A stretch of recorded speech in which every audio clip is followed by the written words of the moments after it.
It takes a fierce devotion to a truth that has not manifested yet to bring clarity to our own experience and what we're sharing with other people. That's my observation. Without that fierce devotion to a truth that is not yet manifest, but which is possible,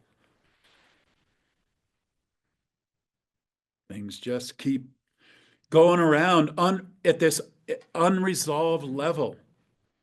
And then the deeper currents of life, of creation, and even of love can't come through all that mess. And the deeper urges of our own heart and soul for fulfillment aren't fulfilled. Or maybe we ignore it long enough. Maybe a person ignores it long enough that in some moment, all of that inside them just erupts and there's just an awful mess. That can happen too, right? We see that happening for people in all kinds of extreme ways. So we're here as conscious people to be conscious about those factors in ourselves, to not work only in the shallows of life, in the outer forms of life, but to be working at the depth of the human experience so that we are working all the way down to the primal expressions of creation that move through the human awareness, the human potential, the human capacity. I was thinking of the way Jesus spoke of these things in the two great commandments. I want to read from Mark.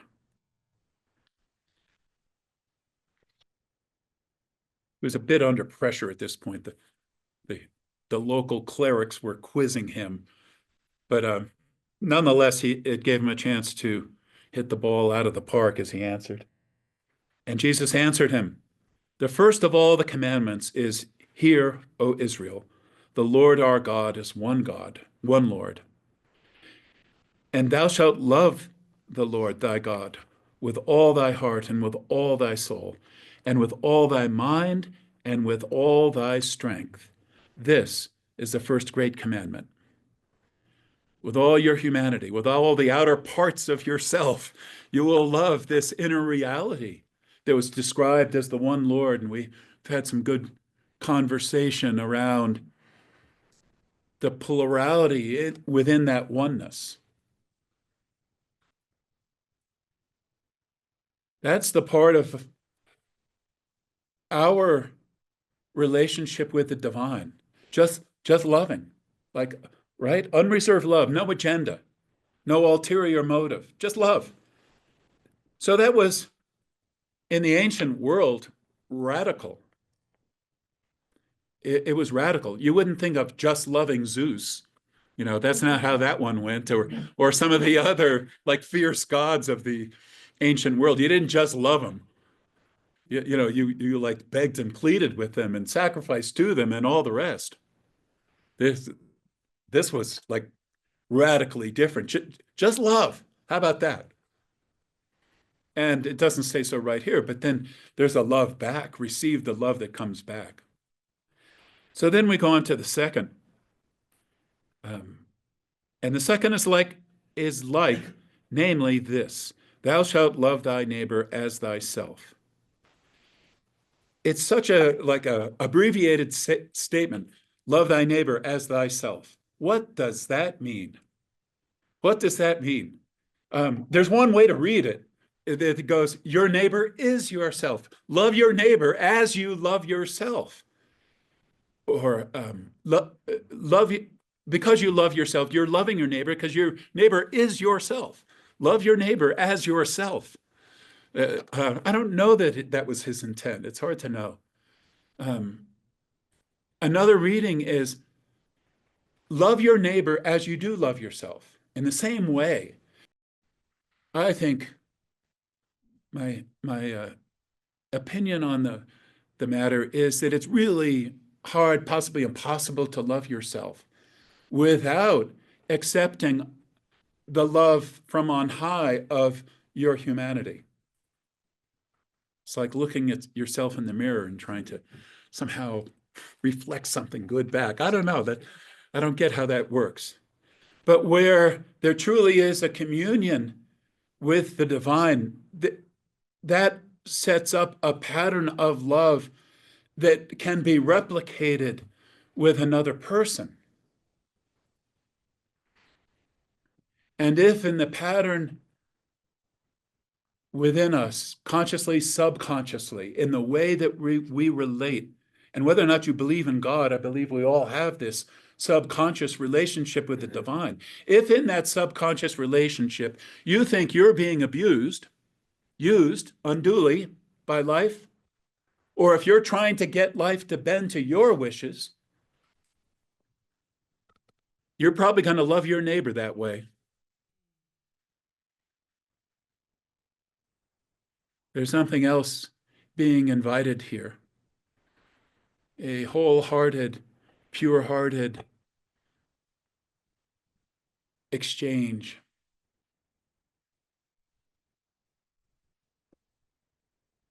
How deep does that go?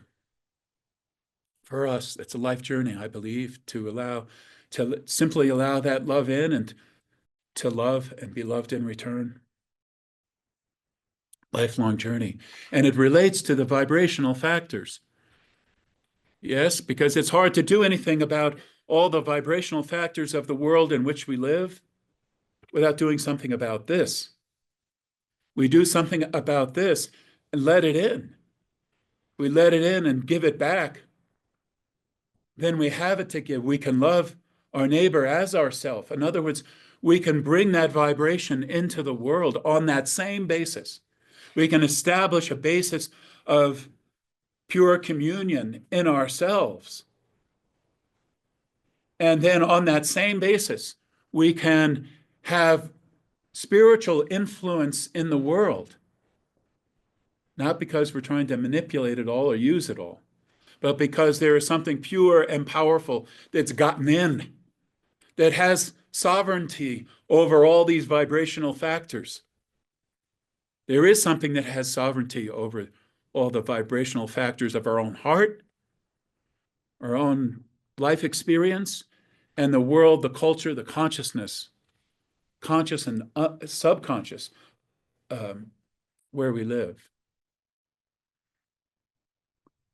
And there is to bring it down specifically as Jesus did, we have a chance to love our neighbor as ourselves. To make it specific, right?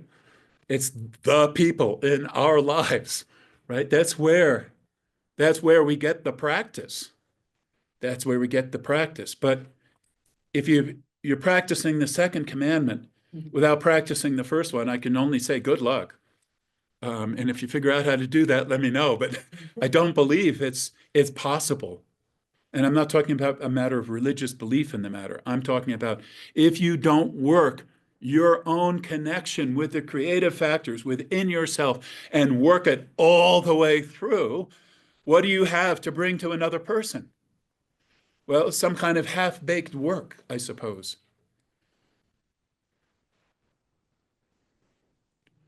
So you didn't come here on a Sunday morning looking for advice, but I'm gonna give it to you anyway.